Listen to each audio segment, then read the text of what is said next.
بسم اللہ الرحمن الرحیم۔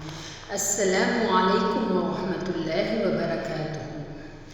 سب سے پہلے ایک سوال، متقی بننے کی 3 نشانیاں کیا ہیں؟ وہ اللہ نے سورۃ البقرہ آیت نمبر 3 میں بتا دی ہے۔ ویڈیو اینڈ تک دیکھیے گا۔ آیت ہے الذین یؤمنون بالغیب ویقیمون الصلاۃ ومما رزقناہم ينفقون، وہ لوگ جو غیب پر ایمان لاتے ہیں اور نماز قائم کرتے ہیں اور اللہ پاک نے جو انہیں رزق دیا ہے اس میں سے خرچ کرتے ہیں۔ اب ہم تفسیر دیکھیں گے اس کی۔ اس میں 3 پوائنٹس ہیں۔ پوائنٹ نمبر 1، غیب پر ایمان۔ غیب کا مطلب کیا ہے؟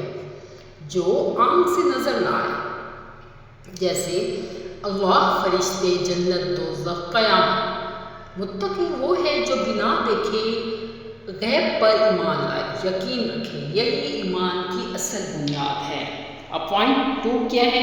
وَيُقِيمُونَ الصَّلَاةَ، نماز قائم کرنا۔ صرف پڑھ لینا کافی نہیں ہوتا، قائم کرنا مطلب ہے وقت پر پابندی سے خشوع و خضوع اور پراپر رکوع و سجود کے ساتھ پڑھنا اور دوسروں کو تلقین بھی کرنا۔ نماز ہے جو انسان کو گناہ سے روکتی ہے۔ پوائنٹ نمبر 3 دیکھیں گے، وَمِمَّا رَزَقْنَاهُمْ يُنْفِقُونَ، اللہ کی راہ میں خرچ کرنا۔ اللہ کہہ رہے ہیں ہم نے جو رزق دیا، مطلب یہ مال تمہارا نہیں ہے، یہ اللہ کی امانت ہے۔ زکوٰۃ دو، صدقہ دو، گھر والوں پر خرچ کرو۔ دینے سے مال کم نہیں ہوتا، بڑھتا ہے۔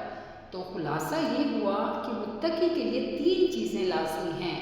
نمبر 1 یقین، نمبر 2 عبادت، نمبر 3 احسان۔ اللہ ہم سب کو ان پر عمل کرنے والا بنا دے، آمین۔ اگر آپ کو بھی یہ تفسیر اچھی لگی ہے تو لائک کریں اور سورۃ البقرہ کی اگلی آیت کے لیے چینل بنت ہوا کو سبسکرائب کر دیں۔ جزاک اللہ خیر۔